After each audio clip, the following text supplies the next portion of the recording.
A young, blind woman stood alone on a cold street. She held her white cane tight as bad men tried to destroy her art school for kids. Everyone else was too scared to help. But across the street, a quiet Navy SEAL and his big German Shepherd were watching.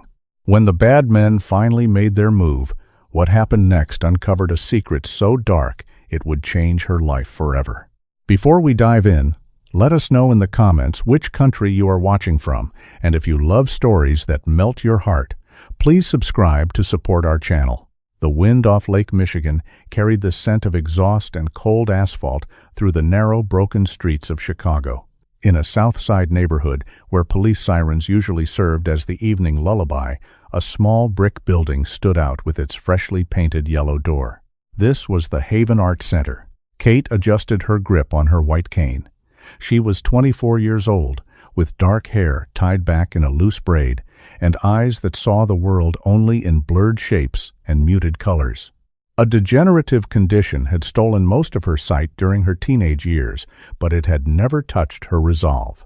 She swept the cane in a familiar, rhythmic arc, navigating the front steps of the center with practiced ease. Inside, the loud laughter of a dozen orphan children bounced off the colorful walls. They were painting, completely absorbed in their colors, escaping the harsh reality of the streets outside. Across the street, on the second floor of a worn-down apartment building, Xavier unpacked a heavy canvas duffel bag.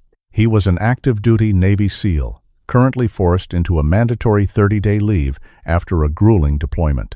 His frame was tall and carved from years of relentless physical conditioning, with short, cropped dark hair, a sharp jawline, and eyes that constantly scanned his environment for threats. He moved around the small apartment with silent efficiency. At his side sat Coda, a massive German Shepherd with a thick coat of deep black and rich tan. Coda was not an official military working dog, but Xavier had trained him like one. Xavier walked to the window with a mug of black coffee. He looked down at the street below. His mind naturally categorized everything in sight. Two young men smoking near the corner store, a delivery truck idling at the intersection, and the bright yellow door of the art center directly across from him. He watched Kate step outside to check the mailbox. Even from a distance, he noticed her steady posture. She did not walk with the hesitation of fear. She moved with quiet purpose. Coda trotted over and placed his heavy front paws on the windowsill, letting out a low, curious whine. The dog tilted his head, his dark, intelligent eyes locked entirely on Kate. "You see her too, buddy," Xavier said quietly, taking a sip of his coffee. Coda offered a soft bark in response. Something about the girl with the white cane drew the dog's attention immediately. Xavier kept watching. He appreciated people who stood their ground. He knew this specific neighborhood was in the middle of a brutal transition. Greedy real estate developers wanted the land, and violent local gangs wanted the street control. A small, independent art center for kids was an easy target for both groups. Inside the center, Kate ran her fingers over a dried clay sculpture. A 10-year-old boy named Leo had made it. She could not see the intricate details clearly, but her touch told her it had wings. "It feels like it is about to fly, Leo," Kate said, smiling warmly. "It is an eagle," Leo replied, his voice full of pure pride. "Like the ones on the Nature Channel," Kate patted his shoulder. This building belonged to her late grandfather. When he passed away, everyone told her to sell it. Her uncle, a prominent and wealthy lawyer, called her almost every week to push a new buyer on her. But Kate refused every single time. These children needed a safe place. She needed this place just as much. It was the only thing that made her feel whole in a world that was fading to dark. The peaceful afternoon shattered abruptly. A loud crash echoed from the front of the building. Several children screamed and dropped their paintbrushes. Kate stood up instantly, her heart hammering wildly against her ribs. She grabbed her white cane and moved toward the front door, her protective instincts overriding her sudden fear. "Stay here," she instructed the children, her voice firm. "Do not move from this room." She pushed the yellow door open. The freezing air hit her face, followed immediately by the harsh smell of cigarette smoke and cheap alcohol. She could make out 4 large, blurry figures standing on her sidewalk. One of them held a long object that looked like a baseball bat. The metal trash can near her steps lay dented and rolling in the street. "You need to learn how to listen, blind girl," a rough, raspy voice growled. Kate tightened her grip on her cane. "You need to leave right now. There are children inside." The man laughed, a cruel and grating sound. "We do not care about the kids." Now the warnings are going to get loud. Another man stepped closer. Kate could hear the heavy thud of his boots on the concrete. "Sell the building to the people who want it. Or next time, the bat goes through the windows, then the doors, then whoever is hiding inside." Upstairs in the apartment across the street, Xavier set his coffee mug down on the wooden windowsill. The dull thud of the mug matched the sudden shift in his pulse. His eyes narrowed into dangerous slits. He watched the 4 men crowd the young woman. He saw her stand her ground, refusing to back up even as the large men invaded her personal space. Coda let out a deep, rumbling growl from his chest. The hair on the back of the dog's neck stood straight up. Xavier felt a familiar, cold focus settle into his mind. It was the exact same focus he felt before dropping into a hostile combat zone. He did not like bullies. He absolutely despised men who threatened vulnerable women and children. "You are wasting your breath," Kate said to the men, her voice trembling slightly but refusing to break. "I am never selling." The leader raised his bat and smashed it violently against the brick wall near the door. The loud crack made Kate flinch, but she did not step back. "You have 3 days," the leader spat onto the sidewalk. "After that, we stop asking nicely." The men turned and walked down the street, their mocking laughter trailing behind them like a foul odor. Kate stood on the steps for a long moment, breathing heavily, trying to calm her racing heart. She slowly reached out, feeling the jagged chip in the brick wall where the bat had struck. Across the street, Xavier turned away from the window. He walked over to his duffel bag and pulled out a clean black jacket. "Come on, Coda," Xavier said, his voice quiet and hard. Coda barked sharply, instantly ready. Xavier knew the look of an organized threat. Those men were not just local thugs having a bad day. They were sent by someone. They had a specific goal, and they would definitely return. As he zipped up his jacket, Xavier decided his mandatory leave would not be as quiet as he had planned. He opened his apartment door, the massive German shepherd leading the way down the stairs. The art center needed a shield, and Xavier had spent his entire adult life learning exactly how to be a weapon. The morning sun did little to warm the freezing Chicago streets. Xavier woke up at dawn. His internal clock never let him sleep past 5. He made his coffee, fed Coda, and looked out the window. The yellow door of the Haven Art Center stood across the street. The dented metal trash can still lay on the sidewalk. Xavier grabbed a heavy push broom from his closet. He put on his jacket and looked at Coda. "Let us go meet the neighbors," he said. Coda wagged his tail and followed Xavier down the stairs. They crossed the quiet street. Kate was already outside. She held her white cane in one hand and a small dustpan in the other. She was trying to locate the scattered pieces of a broken flower pot that the men had smashed the day before. Xavier stopped a few feet away. He wanted to make his presence known without startling her. "Good morning," Xavier called out. His voice was deep and steady. Kate turned her head toward the sound. She tightened her grip on her cane. "Who is there?" "My name is Xavier. I live in the apartment building across the street. I saw what happened yesterday. I brought a broom to help clean up the mess." Kate hesitated. She was not used to strangers offering genuine help. But before she could answer, Coda trotted forward. The large German shepherd stopped right in front of Kate. He gently nudged her free hand with his wet nose. Kate gasped softly. She lowered her hand and felt the thick, coarse fur on Coda's large head. "This is Coda," Xavier explained. "He is very friendly. He has been watching you from our window." A small smile appeared on Kate's face. She knelt down and scratched Coda behind his ears. The dog leaned into her touch and let out a happy sigh. "He is beautiful," she said. "I am Kate. Thank you for coming over, Xavier. You really do not have to help." "I want to," Xavier replied. He stepped forward and began sweeping the broken clay and dirt into a neat pile. "Those men yesterday were completely out of line. Do they bother you often?" Kate stood up. She let Coda stay by her side.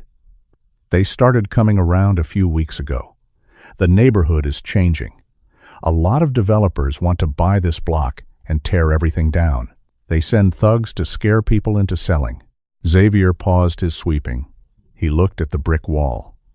The men had hit it hard, but they had aimed at a very specific spot near the foundation. It seemed odd. "Have you thought about leaving? It might not be safe for the kids." Kate shook her head firmly. "I cannot leave. My grandfather built this place. It is the only safe space these children have. My Uncle Arthur tells me to sell it every single day. He is a corporate lawyer downtown. He handles my family trust. He says the building is a liability."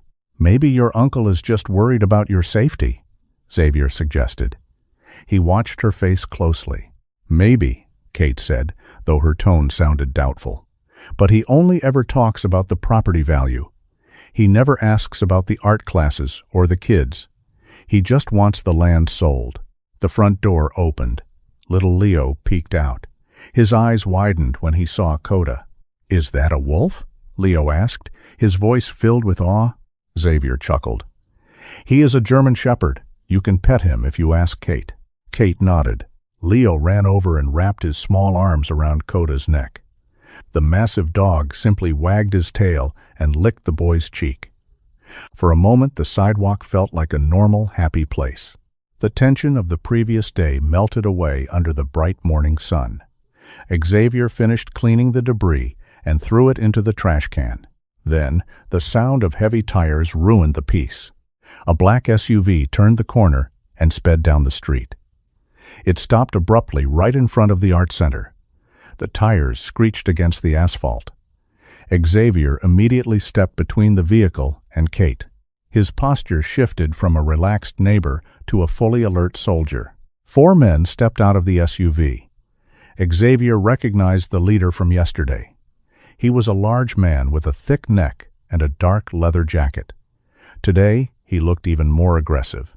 "We told you we were not asking nicely anymore," the leader shouted as he slammed the car door. He pointed a thick finger at Kate. "You need to pack your things right now." Kate stepped back, pulling Leo behind her. She looked terrified, but she held her cane up defensively. Xavier did not move.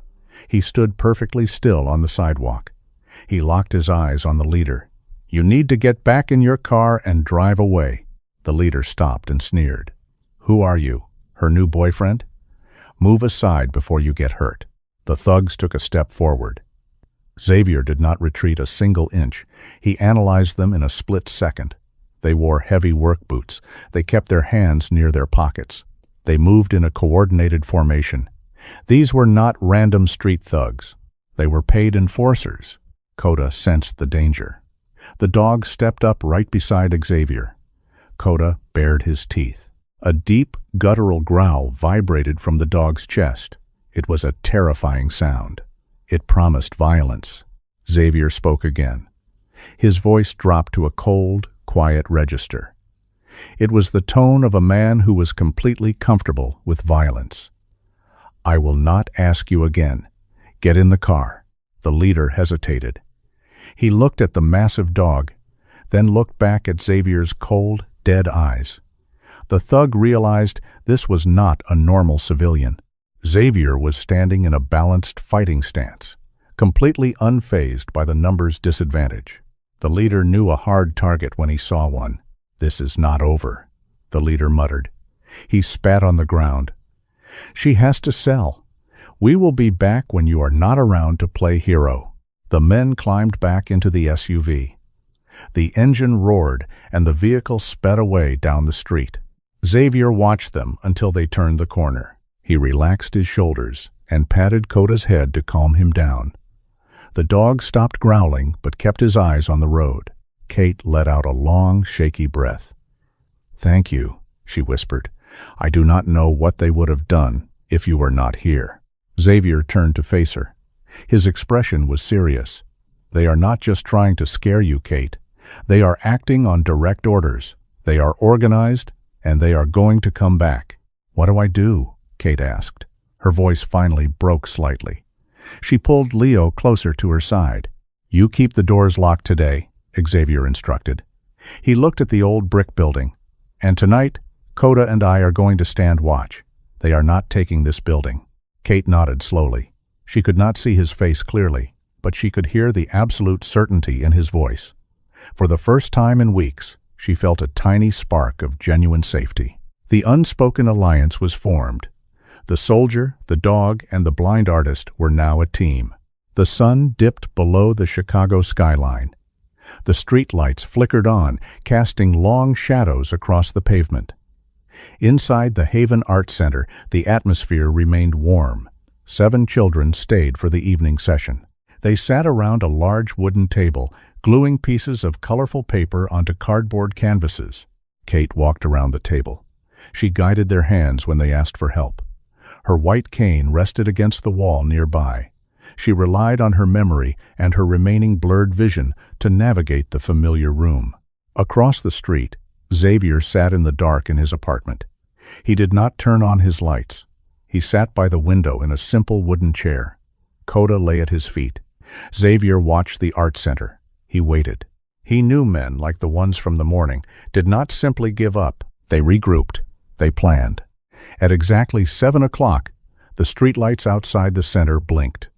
Then, the entire block plunged into total darkness. Xavier stood up instantly.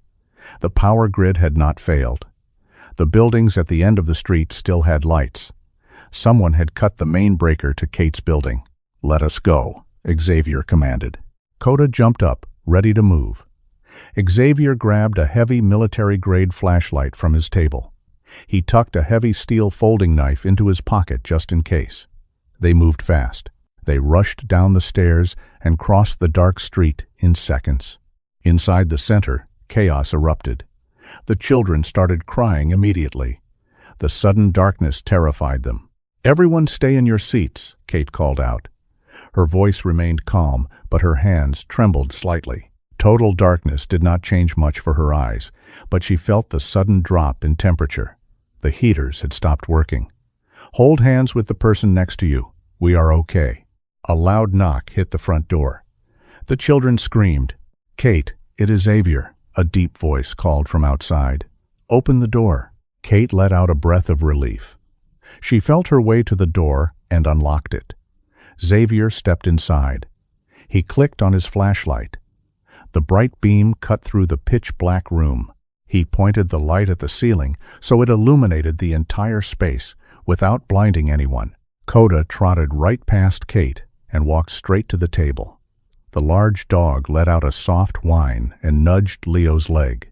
The little boy immediately wrapped his arms around the dog's thick neck.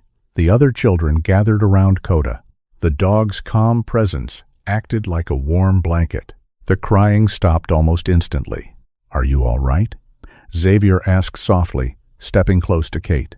"I am fine," she whispered. "Did the city cut the power?" "No. Someone tampered with your breaker box outside," Xavier said. His eyes scanned the room, checking the windows. "They are trying to scare you out of the building. I am going to check the perimeter. Keep the kids near Coda." Kate nodded. She reached out and found Coda's back. The dog leaned against her leg. Xavier slipped out the back door. The alleyway behind the art center smelled like damp garbage and old rain. He moved silently. He kept his flashlight off, letting his eyes adjust to the darkness. He walked along the back wall of the building. He stopped at the exterior breaker box. The metal lock was broken. The wires were violently ripped out. He turned his attention to the building itself. He walked the length of the alley. He noticed something strange. The vandals had left graffiti and dents on the walls over the past few weeks, but the damage was not random. Xavier stopped at the far corner of the building. This section corresponded to the dead end of the main hallway inside. The brickwork here was old, crumbling in places. There were fresh tool marks on the mortar. Someone had tried to chisel the bricks away from the outside. They failed because the exterior wall was reinforced with steel mesh. Xavier frowned. This did not make sense. If a gang just wanted to intimidate Kate, they would break the front windows. They would vandalize the entrance where everyone could see it. They would not waste time quietly chipping away at a blind corner in the back alley. They were looking for a way inside, or perhaps they were looking for something hidden inside the wall itself. He needed to look at the inside of that specific wall. Xavier walked back to the front entrance and stepped inside. The children were sitting on the floor now, leaning against Coda. Kate was telling them a story about a brave knight. The beam from the flashlight on the ceiling cast gentle shadows around the room. "The power line is completely destroyed," Xavier said, keeping his voice low so he would not scare the kids. "You will need an electrician tomorrow." "What do we do tonight?" Kate asked. Before Xavier could answer, a violent crash shattered the air. The large front window exploded inward. Shards of broken glass flew across the room, raining down on the wooden floor. The children screamed in pure terror. Kate dropped to her knees and covered the closest child with her own body. Coda did not hesitate. The German shepherd roared. It was not a normal bark. It was a vicious, aggressive roar. The dog leaped over the broken glass and bolted straight through the shattered window frame, launching himself into the dark street to chase the attacker. "Coda, wait!" Xavier yelled, but the dog was already gone into the night. Xavier rushed to the window. He pointed his flashlight outside. He saw a figure running frantically down the street with a massive black and tan dog closing the distance rapidly. Xavier looked down at his feet. A heavy red brick lay on the floor amidst the shattered glass. A piece of white paper was wrapped around it, secured with thick tape. He picked it up. He tore the paper off and unfolded it under the beam of his flashlight. The message was written in thick black marker. The letters were large and jagged. "Leave by tomorrow, or the kids get hurt next." Xavier crushed the paper in his fist. The threat had escalated. It was no longer just about property or intimidation. They had crossed a line. They threatened the lives of innocent children. Xavier turned to look at Kate. She was kneeling on the floor, holding two crying children tightly in her arms. She looked terrified, but her jaw was set in stubborn defiance. Xavier knew what he had to do. The time for playing the polite neighbor was over. This was a war now, and Xavier was very good at war. The morning after the shattered window brought a cold, gray sky to Chicago. Xavier did not sleep. He spent the early hours cleaning the broken glass from the floor of the Haven Art Center.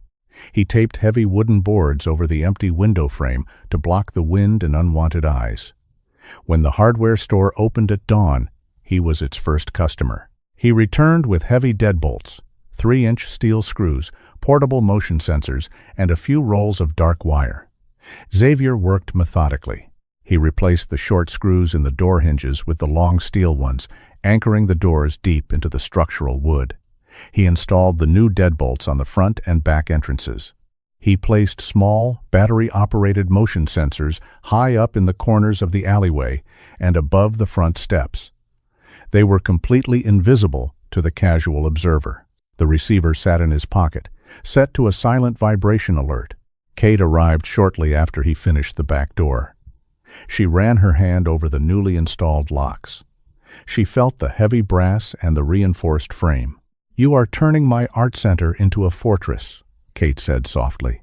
"I am making it secure," Xavier corrected her. "The children will just think we are doing basic repairs. We do not need to scare them, but we definitely need to be ready." The children arrived a few hours later. They barely noticed the wooden boards. Coda greeted them at the door, wagging his tail and accepting their hugs. The massive German shepherd acted as the perfect distraction. Xavier stayed inside the building all day. He watched the street through the small gaps in the wooden boards. He saw the black SUV drive past the building twice. They were scouting the area. They wanted to see if their threat had worked. By evening, The parents and guardians picked up the children. The center grew quiet again. Only Kate, Xavier, and Coda remained inside. Kate sat at the main wooden table. She held a cup of hot tea in both hands. The steam curled up into the dim light. She looked exhausted. The constant stress was clearly taking a toll on her. Xavier pulled up a chair and sat across from her. Coda rested his head on Kate's knee. She absent-mindedly stroked the dog's thick fur. "I am scared, Xavier," Kate whispered. Her voice trembled slightly. "I try to act brave in front of the kids, but I cannot even see the faces of the men threatening us. If they break in while the children are here, I cannot fight them. My vision gets worse every month. I feel completely helpless." Xavier leaned forward. He rested his forearms on the table. He did not offer empty pity. He spoke with absolute conviction. "You are not helpless, Kate. You stood between a group of violent thugs and a dozen children. You did not back down when they hit the wall with a bat. Courage is not about having perfect eyesight. Courage is standing your ground when you are terrified. You have more bravery than most men I served with in the military." Kate looked up. Her blurry vision caught the solid outline of his shoulders and the steady shape of his head. But bravery does not stop bullets or bats. "No," Xavier agreed quietly. "That is my job. You are not alone in this fight anymore. Coda and I are staying right here." Coda let out a soft whine and pressed his warm body closer to Kate's leg. The dog seemed to understand her distress. Kate took a deep breath and nodded. She finished her tea and allowed Xavier to walk her to a secure room in the center of the building. She locked the door behind her, trusting the soldier to hold the line. Midnight arrived with a freezing rain. The street outside went completely silent. Xavier sat in the dark near the back hallway. He wore dark clothing and tactical boots.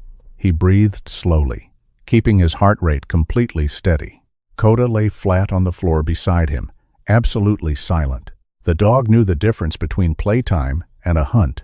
At exactly 2 a.m, the small receiver in Xavier's pocket vibrated once, then it vibrated again. Someone was in the back alley. Xavier stood up. He moved without making a single sound. He pressed his back against the brick wall near the rear exit. He heard the faint scrape of metal against metal. Someone was using a crowbar on the heavy steel door. They expected it to pop open easily. Instead, Xavier's 3-inch screws held the frame tight. The intruders grunted in frustration. They switched tactics. Xavier heard the sharp sound of a heavy drill biting into the lock cylinder. They were professionals. A minute later, the lock clicked.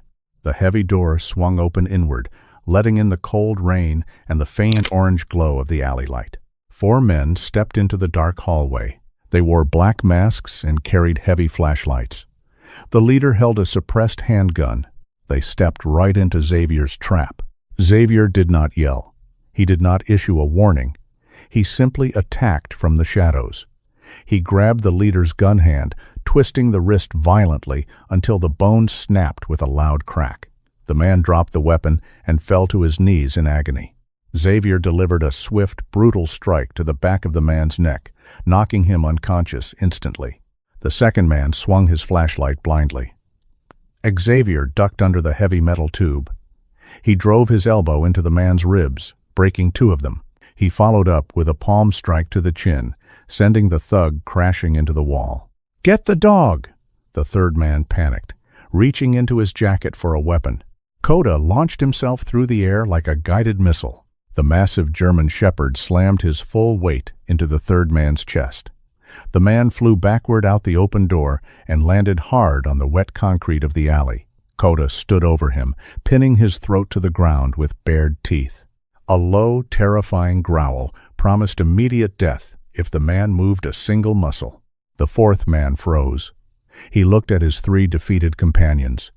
He looked at the massive dog, ready to tear a throat out. Finally, he looked at Xavier, who stood calmly in the hallway, adjusting his jacket. Xavier stared at the last man with cold, unforgiving eyes. "Drop your weapon. Get on the ground. Put your hands behind your head." The man slowly pulled a knife from his belt and dropped it on the floor.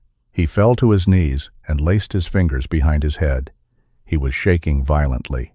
Xavier pulled a bundle of heavy plastic zip ties from his pocket. The ambush was over. The Haven Art Center was secure. Now it was time to get some answers.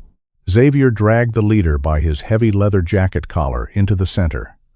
The man groaned and tried to struggle. Xavier simply pushed him face down against the cold wooden floor. He pulled another thick plastic zip tie from his pocket and bound the man's wrists tightly behind his back. The 3 other thugs remained outside in the freezing alleyway, incapacitated and bleeding on the wet concrete. Xavier closed the heavy steel door and locked the new deadbolts. He turned his tactical flashlight on the leader's face. The bright beam blinded the man. The thug blinked rapidly against the harsh glare and tried to turn his head away. "Who sent you here?" Xavier asked. His voice remained flat, cold, and completely devoid of emotion. The leader spat a mouthful of blood onto the floorboards. "Go to hell." Xavier did not blink. He knelt down, leaned forward, and pressed his heavy thumb directly against the man's broken wrist. The thug screamed in pure agony. The sound echoed in the empty hallway. "I am not a police officer," Xavier stated calmly. "I do not care about your rights. You brought weapons to a place filled with innocent children. You threatened a blind woman. Now, you will tell me exactly who pays your bills, or we will stay here all night." The leader gasped for air. His bravado vanished instantly. He nodded his head frantically. Okay, stop." Xavier released the pressure on the broken bone. "We do not work for a real estate developer," the leader confessed. His voice shook violently. "We do not care about the land or the neighborhood." Xavier narrowed his eyes in the dark. "Then why are you trying to force Kate out of this building?" "We are getting paid to destroy a wall," the man explained, taking rapid, shallow breaths. "The boss said the blind girl refuses to leave. He told us to scare her away. Once the building was completely empty, we had strict orders to bring sledgehammers and smash the back wall in the main hallway. We were supposed to extract whatever is hidden inside it and then burn the rest of the building to the ground." Xavier processed the information rapidly. He grabbed the man by his collar again, dragged him into a small utility closet, and tied him securely to a heavy steel water pipe. Xavier then called a trusted contact in the local police department to quietly collect the trash in the alley. By sunrise, the police had cleared the thugs away without drawing any unwanted attention to the art center. Kate arrived at 7 in the morning. Coda met her immediately at the front door. The massive German shepherd pressed his side against her leg and absolutely refused to leave her side. "The new locks held up fine," Xavier told Kate as she walked inside.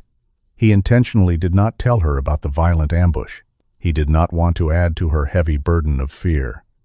"But we need to figure out who is really behind this campaign of terror." Xavier walked to the small, dusty office in the back of the center.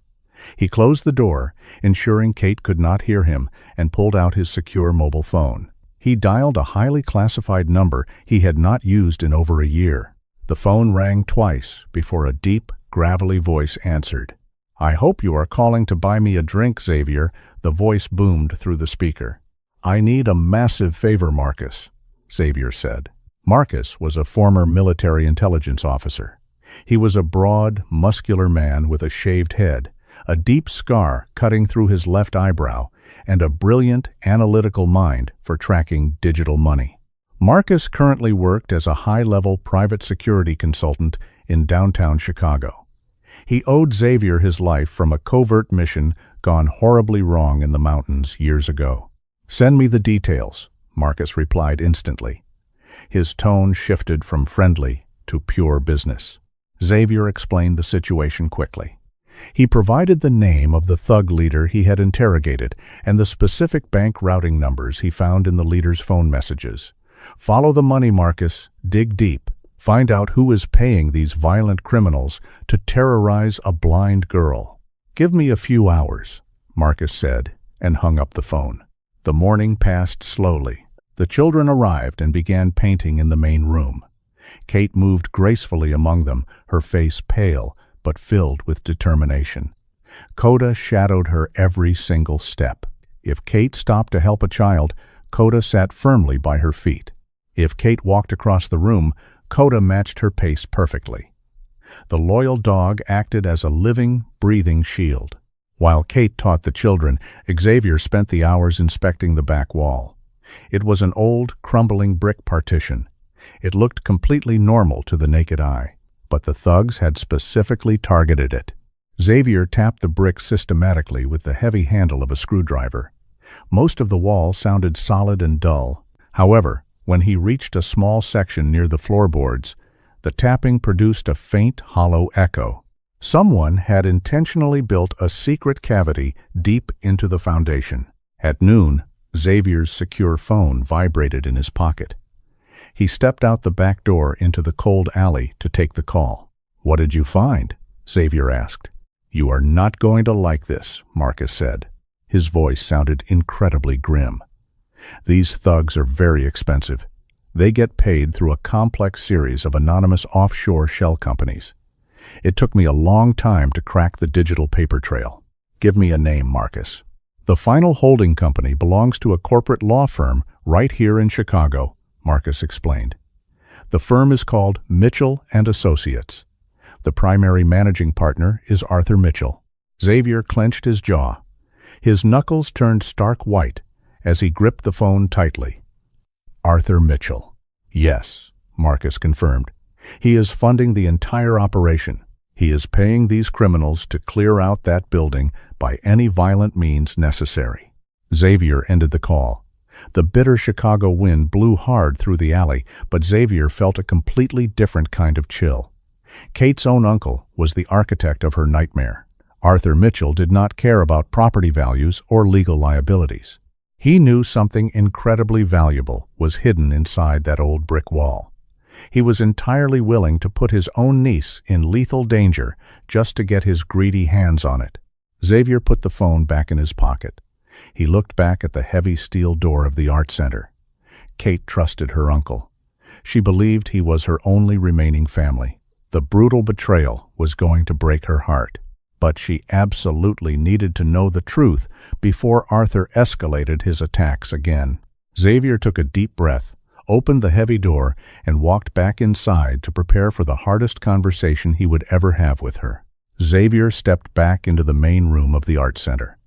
The children were busy painting. He signaled for Kate to join him in the back office. She asked one of the older kids to watch the group and followed him. Coda trailed right behind her, his large paws silent on the wooden floor. Xavier closed the office door. The sounds of laughing children faded away. He offered Kate a chair. She sat down, her hands resting on her lap. Her sight was blurry, but she could sense the heavy tension in the room. "What did you find out?" Kate asked softly. Xavier did not want to drag this out. He believed in direct honesty. "I interrogated the man from last night. Then I had a friend in military intelligence track the money. The men who attacked you are not working for a real estate developer." Kate tilted her head. "Then who are they working for?" Xavier took a deep breath. "The money traces back to a shell company. That company is owned by your uncle, Arthur Mitchell." The room went completely silent. Kate stared straight ahead. Her breathing stopped for a few seconds. "No, that is impossible. Arthur is my father's brother. He manages my trust. He is family." "He is the one paying them, Kate," Xavier said firmly. "He ordered them to scare you out of the building. And if you did not leave, he ordered them to break in, smash the back wall, take what is inside, and burn this place to the ground." Tears welled up in Kate's eyes. The betrayal hit her like a physical blow. She wrapped her arms around herself.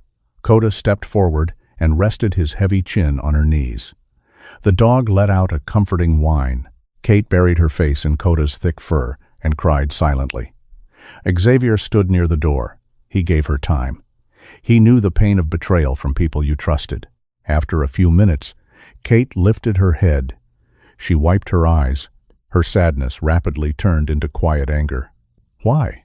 The land is not worth that much money. Why would he risk going to prison to burn down an art center? Because of the wall in the back hallway, Xavier explained. The thugs were instructed to break a very specific section of the brickwork. I checked it earlier. There is a hollow cavity hidden deep inside the foundation. Your uncle is looking for something very valuable. Kate frowned. She picked up her white cane and stood up. Take me to the wall. Xavier opened the door. They walked down the corridor to the dead end. The air here was cool and smelled of old dust. Xavier pointed his flashlight at the bottom corner of the brick partition. It is right here, Xavier said, guiding her hand to the cold bricks. About 2 feet off the ground. Kate ran her fingers over the rough surface. She traced the lines of the mortar. Her eyes widened slightly as an old memory surfaced. My grandfather, Kate whispered. When I was a little girl, before my vision started failing, he used to bring me here. He was an eccentric man. He collected many strange things from Europe. He used to tell me a bedtime story about a secret vault. What did he say? Xavier asked, stepping closer. He said he hid his most prized possession in the belly of the building, Kate recalled. He told me that when I turned 25, I would finally understand his legacy. He said the center was not just a school, it was a safe. Arthur must have figured it out, Xavier said, and he knows you turn 25 next month. Once you hit that age, you gain full legal control of the trust and this building. He is running out of time. Xavier went to the utility closet and retrieved a heavy steel hammer and a thick chisel. He returned to the hallway. Stand back, Xavier instructed. He positioned the chisel against the old mortar. He struck the chisel with the hammer. A loud crack echoed down the hall. Dust puffed into the air. Xavier struck it again. He possessed immense physical strength, and he focused all of it into precise strikes. The 70-year-old mortar began to crumble. He worked methodically, breaking the seal around 4 solid bricks. Coda sneezed as the brick dust filled the narrow space. Kate stood near the wall, her heart pounding with anticipation. After 20 minutes of intense labor, Xavier pulled the first brick loose. He tossed it aside. He removed the second, third, and fourth bricks. He shined his flashlight into the dark hole. There is something in here, Xavier said. He reached his muscular arm into the cavity. His fingers grabbed a heavy, cold object. He pulled it out slowly. It was a flat, rectangular box made of thick, waterproof steel. The box was sealed with a heavy latch. Xavier placed the metal box on the wooden floor. Kate knelt down beside him. She ran her hands over the smooth steel lid. "Can you open it?" she asked, her voice shaking. Xavier examined the latch. It was old but sturdy. He used the edge of his chisel to pry the rusty lock open. The metal popped with a sharp snap. He lifted the heavy lid. Inside, the object was wrapped tightly in layers of thick, oil-treated canvas. Xavier carefully unfolded the protective layers.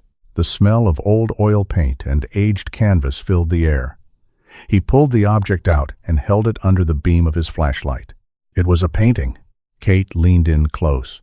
Her poor vision prevented her from seeing the fine details, but she could make out vibrant swirls of blue, gold, and deep red. "What is it, Xavier?" Xavier stared at the canvas. He was a soldier, not an art expert, but he recognized pure genius when he saw it. The brushstrokes were incredibly textured. The colors practically glowed in the dim light. He looked at the bottom right corner of the canvas. He read the signature out loud. The name belonged to one of the most famous European masters of the 19th century. It was a lost masterpiece. "Kate," Xavier said softly, unable to hide his absolute shock. "This is not just a painting. This belongs in a national museum. This is an original." Kate covered her mouth with her hands. "My grandfather always traveled to antique markets in Europe after the war. People said he wasted his money on old junk. They never knew. Arthur knows," Xavier said, his voice turning cold again. "This painting is easily worth tens of millions of dollars on the private market.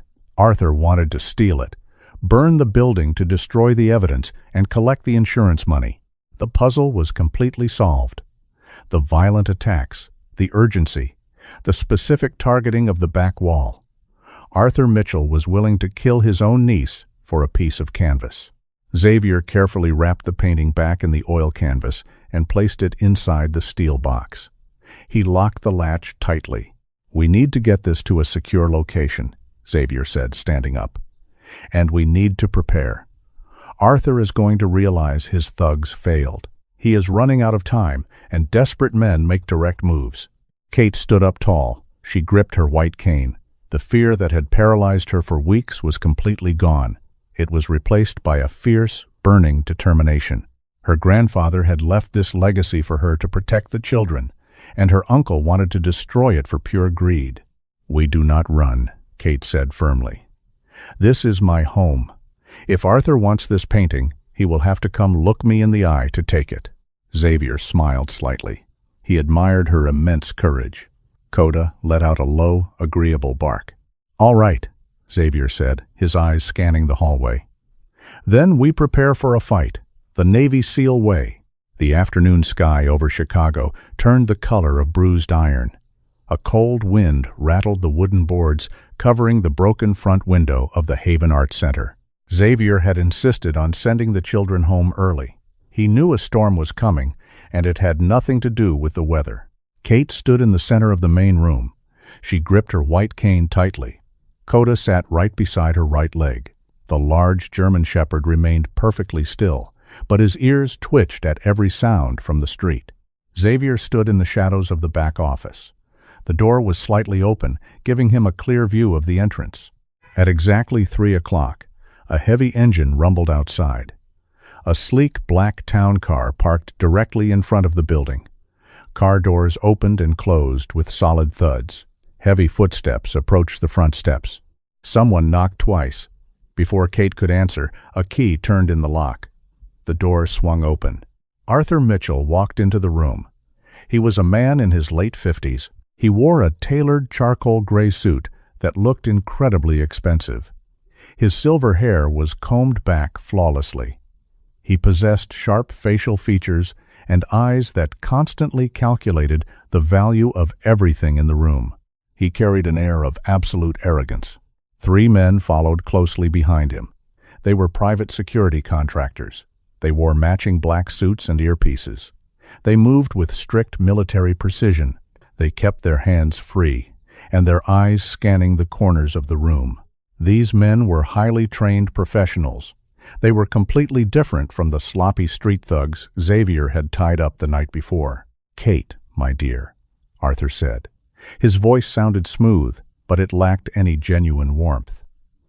"I came as soon as I heard about the vandalism. This neighborhood is entirely out of control. It is no longer safe for you here." Kate did not step toward him. She stood her ground. "I am perfectly safe, Arthur." Arthur sighed loudly. He looked around the worn room with clear disgust. "You are being stubborn. As the executor of your family trust, I have a legal duty to protect your well-being. I have already drafted the paperwork. We are shutting this building down today. My men will help you pack your things." "You are not closing the center," Kate replied firmly. "And I know exactly why you want me out of here." Arthur paused. His fake smile faded slightly. "I am trying to protect you from violent criminals, Kate." "You are the one paying the criminals," Kate said. Her voice rang clear and loud in the empty room.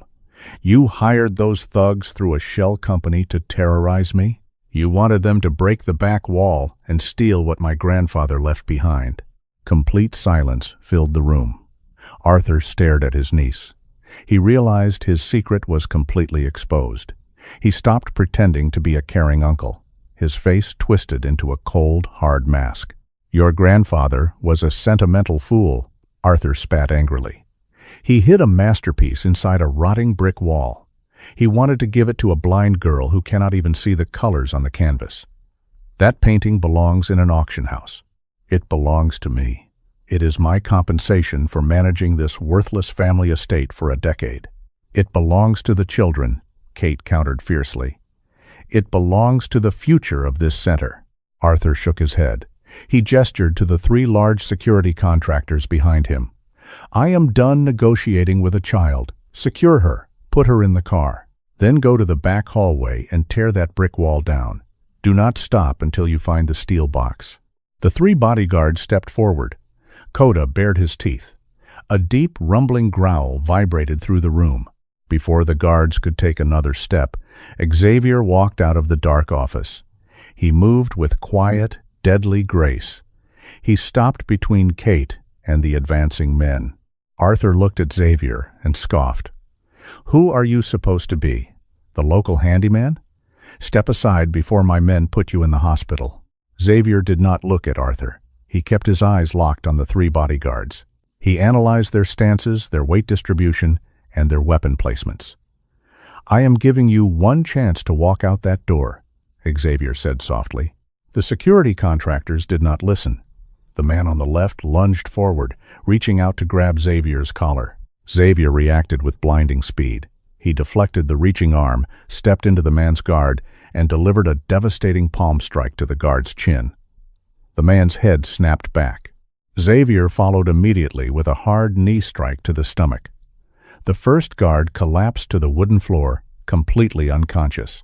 The second guard drew a heavy steel baton from his belt and swung it at Xavier's head. Xavier ducked under the swing. He pivoted on his back foot, grabbed the guard's wrist, and twisted it sharply. The baton dropped to the floor. Xavier used the man's own momentum to throw him hard into the nearest solid wall. The guard hit the plaster heavily and slumped downward, groaning in pain. The third guard realized Xavier was too dangerous. He decided to target the weaker link. He sprinted directly toward Kate. "Coda, take him!" Xavier shouted. The massive German shepherd launched himself off the ground. Coda hit the third guard squarely in the chest. The force of the impact knocked the heavy man backward. Coda pinned the guard to the floor, his sharp teeth hovering just an inch above the man's throat. The dog let out a vicious snarl. The guard froze completely, terrified to take a single breath.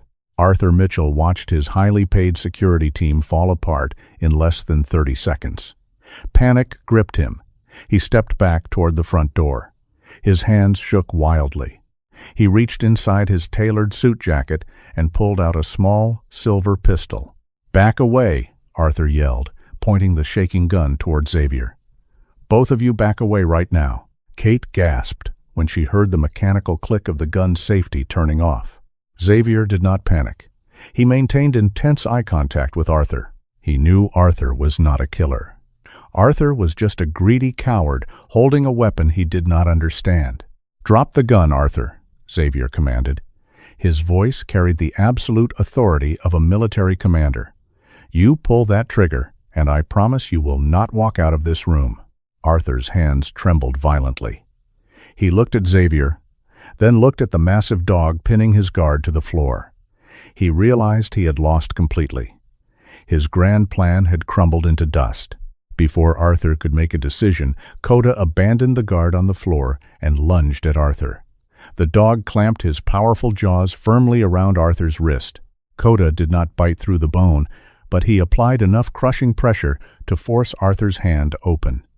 The silver pistol clattered harmlessly onto the wooden floorboards. Xavier stepped forward and kicked the weapon far across the room. He grabbed Arthur by the collar of his expensive suit and shoved him hard against the wall. "The police are already on their way," Xavier stated coldly.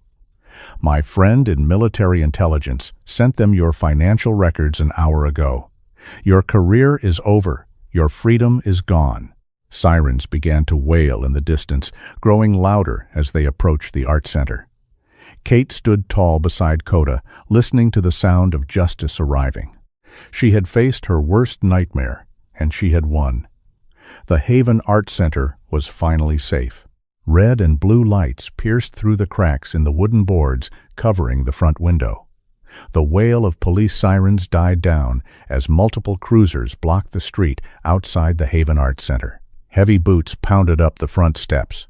Xavier moved to the front door and unlocked the heavy deadbolts. 6 armed police officers rushed into the room. Arthur Mitchell stood frozen against the wall. His expensive suit looked wrinkled and pathetic. He tried to straighten his tie. He attempted to put on his professional lawyer persona. He pointed a shaking finger at Xavier. "Arrest this man," Arthur demanded, his voice cracking. "He attacked my security team. I am a prominent attorney in this city. I demand you arrest him." The lead detective, a tall woman with sharp eyes and a severe haircut, ignored Arthur completely. She walked straight past him.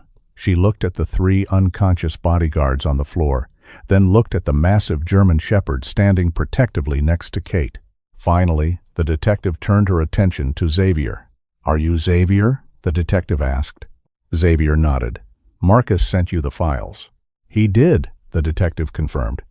She turned around and faced Arthur. "Arthur Mitchell, you are under arrest for conspiracy, extortion, and attempted theft. We have the bank records. We have the offshore shell companies. Your entire operation is exposed." 2 officers grabbed Arthur by the arms.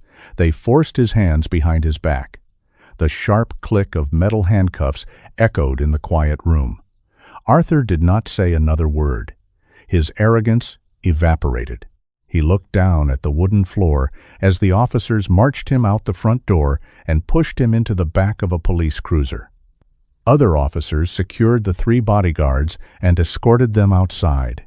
Xavier walked over to the back hallway and retrieved the heavy steel box. He carried it to the main room and placed it on the table. He opened the latch and showed the wrapped canvas to the detective. "This is what he wanted to steal," Xavier explained. "It belongs to Kate. Her grandfather hid it inside the foundation of the building. We need it secured as evidence until the trial." The detective documented the item carefully.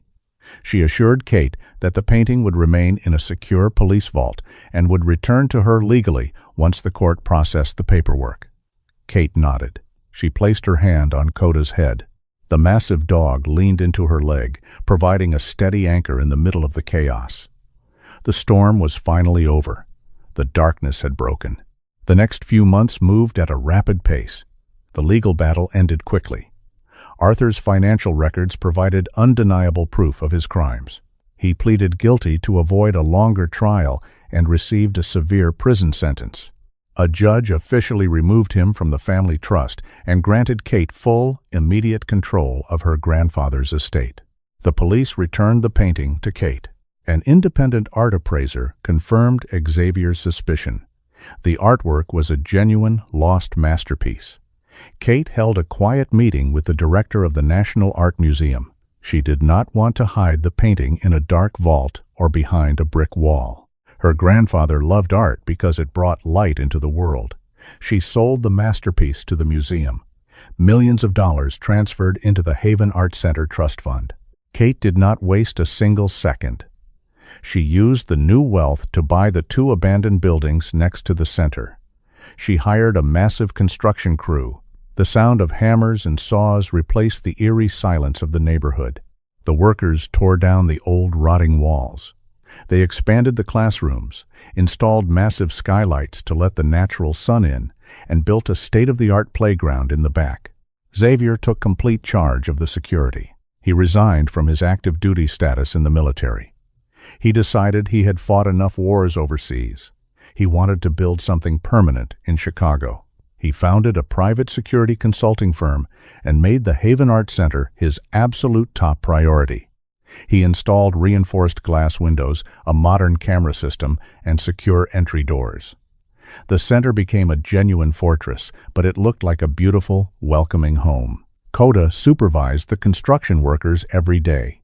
The large dog sat near the front steps, watching the street and earning treats from the painters. Summer arrived in Chicago with bright blue skies and a warm breeze off the lake. The neighborhood looked different now. The gang members had abandoned the block after the police raided Arthur's thugs. The street felt safe again. The new Haven Art Center held its grand opening on a Saturday morning. The bright yellow front door stood wide open. Inside, the massive new studio smelled of fresh paint and clean wood. Sunlight poured through the skylights, illuminating the bright colors on the walls. Over 50 children filled the room. They laughed, ran, and painted on large canvas easels. Little Leo stood near the window, carefully painting a picture of a large black and tan dog. Coda lay on the floor right next to the boy, occasionally lifting his head to inspect the artwork. Kate walked through the center of the room. She did not use her white cane. The new layout was completely free of obstacles, and Xavier had installed subtle tactile markers on the floor to help her navigate perfectly. She wore a bright yellow dress that matched the front door. A warm, genuine smile lit up her face. She stopped at Leo's easel and praised his painting, her hands gently guiding the boy's shoulders. Xavier stood leaning against the wooden frame of the back office door. He held a cup of coffee in his hand. He wore a simple black t-shirt and dark jeans. The cold, dangerous edge he carried for years had softened. He watched Kate move gracefully among the children. He looked at Coda, resting peacefully on the new floor. Kate turned around and walked toward the office. She stopped directly in front of Xavier. Her blurry vision could make out his tall silhouette. "It is incredibly loud in here," Xavier said, a small smile appearing on his face. "It is the sound of life, Xavier," Kate replied softly. She reached out and found his free hand. She laced her fingers through his. "Thank you for staying, for fighting for us." Xavier squeezed her hand gently. He looked around the bright, vibrant room. He had spent his entire life looking for a mission that truly mattered. He had finally found one. He did not just save a building. He had found a real home. "I am not going anywhere, Kate," Xavier promised. "We hold the line together." Coda let out a happy bark from across the room, as if confirming the promise. The shadows were gone. The light was fully restored. The story of Kate, Xavier, and Coda shows us that true strength does not always come from perfect vision or physical power. It comes from the courage to stand your ground when the world turns dark. We often expect our own blood relatives to protect us, but as we saw with Arthur, greed can poison even the closest ties. I truly believe that God sends us guardians exactly when we need them most. Sometimes those protectors wear tactical boots, and sometimes they come with 4 paws and a fiercely loyal heart. They step out of the shadows, not for money or fame, but simply because it is the right thing to do. May God bless you and your loved ones today.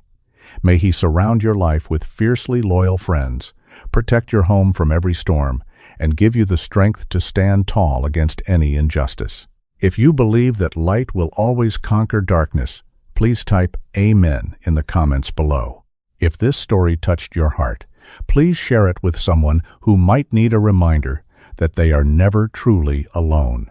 Do not forget to leave a comment with your thoughts, and subscribe to our channel for more inspiring stories of courage, faith, and the unbreakable bonds that heal us.